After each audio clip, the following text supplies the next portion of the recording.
यह कहानी उस जगह की है जिसे आज भी लोग दिन में घूम आते हैं, लेकिन रात का नाम सुनते ही उनके रोंगटे खड़े हो जाते हैं। महाराष्ट्र के पुणे शहर के बीचों बीच स्थित है शनिवार वाड़ा। बाहर से यह एक शानदार किला लगता है, जिसकी ऊंची दीवारें और विशाल दरवाजे पुराने वैभव की गवाही देते हैं। लेकिन अंदर की दीवारों में आज भी एक अनकही चीख गूंजती है, जिसे सुनने वाले सहम जाते हैं। शनिवार वाड़ा का निर्माण 1732 में बाजीराव पेशवा प्रथम ने करवाया था। यह किला पेशवाओं की शक्ति और ऐश्वर्य का प्रतीक था। राजदरबार की बैठकों से लेकर शाही महफिलों तक यहाँ हर दिन रौनक हुआ करती थी। लेकिन कहते हैं, जहां बहुत ताकत और ऐश्वर्य होता है, वहीं लालच और षड्यंत्र भी पनपते हैं। समय गुजरा और बाजीराव प्रथम की मृत्यु के बाद सत्ता बदलती रही। अंततः इस वाड़े की गद्दी एक कमजोर और मासूम किशोर के हाथों में आ गई। उसका नाम था नारायण राव पेशवा। महज 18 साल का यह युवा शासक भोला और दिल का साफ था। लेकिन राजनीति की दुनिया में भोलेपन की कोई जगह नहीं होती। दरबार में बैठे बुजुर्ग और चतुर लोग उसकी मासूमियत का मजाक उड़ाते। उसके चाचा राघोबा उसकी कुर्सी पर नजर गड़ाए बैठे थे। हर दिन दरबार की गलियों में सत्ता के लिए षड्यंत्र और साजिशें रची जाती थीं। लेकिन नारायण राव को क्या पता था कि उसके अपने ही लोग उसके जीवन के पीछे पड़े हैं। लोग कहते हैं, यही से शुरू हुआ वह खून का खेल, जिसकी गूंज आज भी इस किले की दीवारों से सुनाई देती है। नारायण राव पेशवा को गद्दी संभाले कुछ ही महीने हुए थे। वह भोलेपन में हर किसी पर भरोसा कर लेता था। दरबार में बैठे मंत्री और सेनापति उसकी मासूमियत का फायदा उठाने लगे। लेकिन असली खतरा उसके चाचा राघोबा और उसकी चाची आनंदीबाई से था। राघोबा ने कई बार नारायण राव से अपने अधिकार बढ़ाने की मांग की, लेकिन युवा पेशवा ने उसे ठुकरा दिया। नारायण राव चाहता था कि राज्य की बागडोर उसके हाथों में ही रहे। यह बात राघोबा को भीतर तक चुभ गई। उसने मन ही मन ठान लिया कि अब यह बच्चा जिंदा नहीं रहना चाहिए। आनंदीबाई, राघोबा की पत्नी, महत्वाकांक्षी और क्रूर स्वभाव की थी। उसे लगता था कि अगर नारायण राव हट जाएगा तो उसका पति राघोबा पेशवा की गद्दी पर बैठ जाएगा। इसी लालच ने उसके दिल में जहर भर दिया। कहते हैं कि दोनों ने मिलकर षड्यंत्र रच डाला। एक दिन राघोबा ने अपने संदेशवाहक को बुलाया और आदेश लिखा, धरा, जिसका अर्थ है नारायण राव को पकड़ लो। लेकिन इतिहास गवाह है, उस चिट्ठी के साथ हुआ एक भयानक खेल। आनंदीबाई ने उस संदेश में एक अक्षर बदल दिया, धरा को मारा बना दिया। यानी अब संदेश का अर्थ हो गया, नारायण राव को मार डालो। संदेश सीधे उन सैनिकों तक पहुंचा जो राघोबा के वफादार थे। सैनिकों को लगा कि यह पेशवा का ही आदेश है।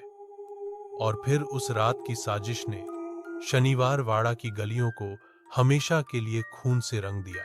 आज भी कहते हैं, अगर कोई आधी रात को वाड़े के अंदर जाए तो किसी बच्चे जैसी करुण चीखें सुनाई देती हैं। काका, मला वाचवा, चाचा, मुझे बचाओ। सन 1773 की वह भयानक रात इतिहास के पन्नों में हमेशा के लिए दर्ज हो गई। शनिवार वाड़ा के गलियारे वीराने से भरे थे। बाहर तेज बारिश हो रही थी और अंदर साजिश के साए मंडरा रहे थे। नारायण राव पेशवा अपने कक्ष में था। अचानक दरवाजे पर सैनिकों की तेज आवाजें सुनाई देने लगीं। वे तलवारें खड़काते हुए भीतर घुस आए। मासूम पेशवा समझ भी नहीं पाया कि उसके ही चाचा के आदेश पर उसकी मौत का फरमान सुनाया जा चुका है। कहते हैं, जब सैनिक उसे पकड़ने लगे तो नारायण राव चीखते हुए अपने चाचा राघोबा के कमरे की तरफ दौड़ा। उसके होंठों से सिर्फ एक ही शब्द निकल रहा था, काका। मला वाचवा, चाचा मुझे बचाओ। लेकिन दरवाजा बंद था। अंदर राघोबा चुपचाप बैठा रहा। बाहर उसकी भतीजे की चीखें और खून की बूंदें गलियारों को रंग रही थी। सैनिकों ने निर्दयता से तलवारें चला दी। वह केवल 18 साल का था और कुछ ही पलों में उसकी नन्ही सी जान खत्म हो गई। उसका निर्जीव शरीर खून से लथपथ फर्श पर गिरा पड़ा था। कहते हैं, जिस जगह नारायण राव को मारा गया वहां आज भी दीवारें अजीब सी नमी छोड़ती हैं, मानो खून के धब्बे अब तक मिटे न हो। उस रात के बाद पूरा पुणे कांप उठा। लोगों ने फुसफुसाकर कहा कि राघोबा और आनंदीबाई ने मासूम पेशवा की हत्या कर दी।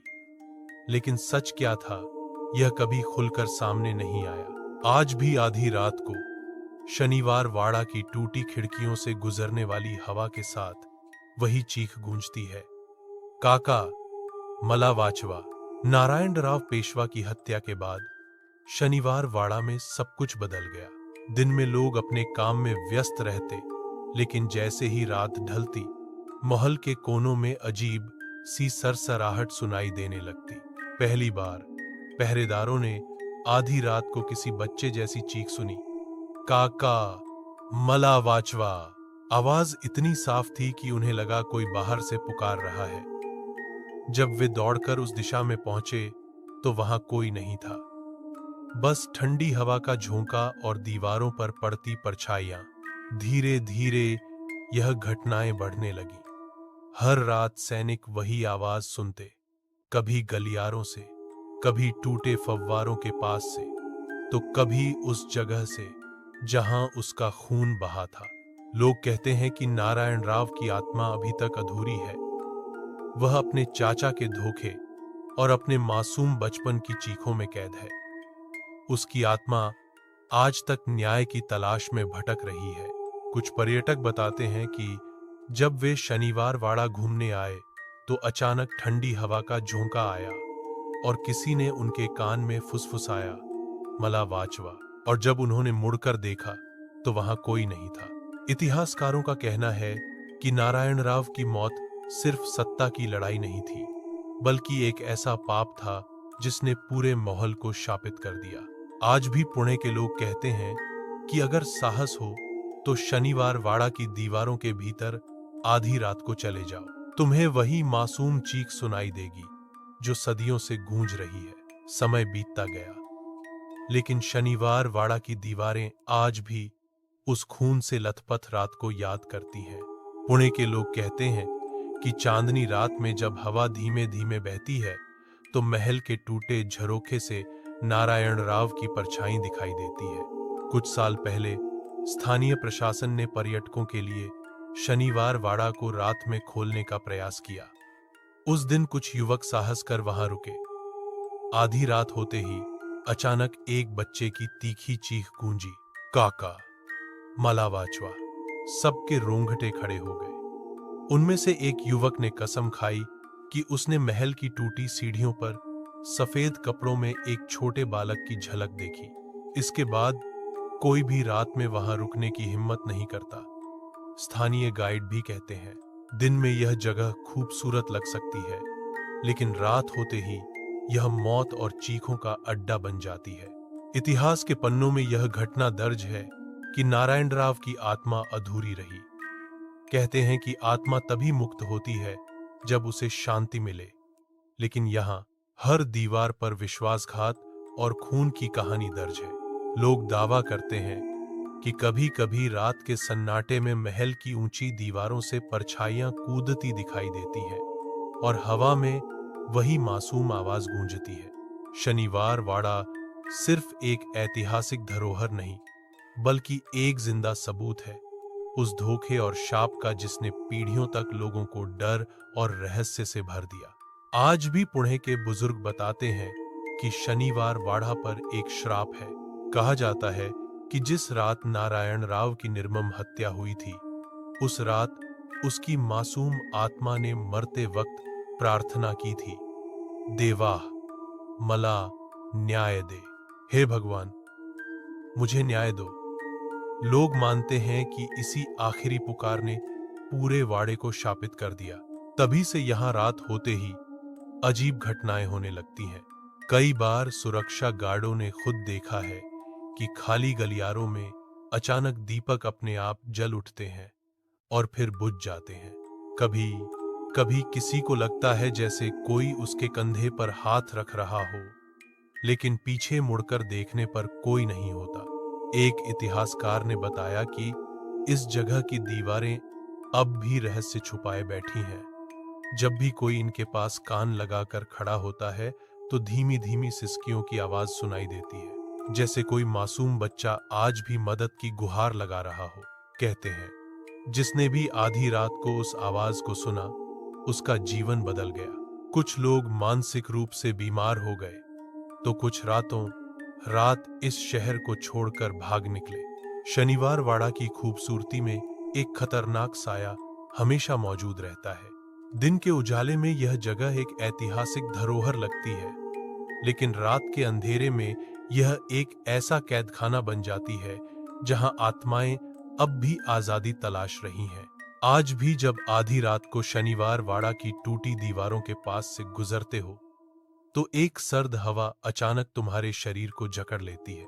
ऐसा लगता है जैसे कोई अदृश्य शक्ति तुम्हें रोक रही हो। पर्यटक कहते हैं कि ठीक 12:30 बजे रात को अचानक हवेली के आंगन में बच्चे की चीख गूंजती है, काका, मला, वाचवा, चाचा, मुझे बचाओ।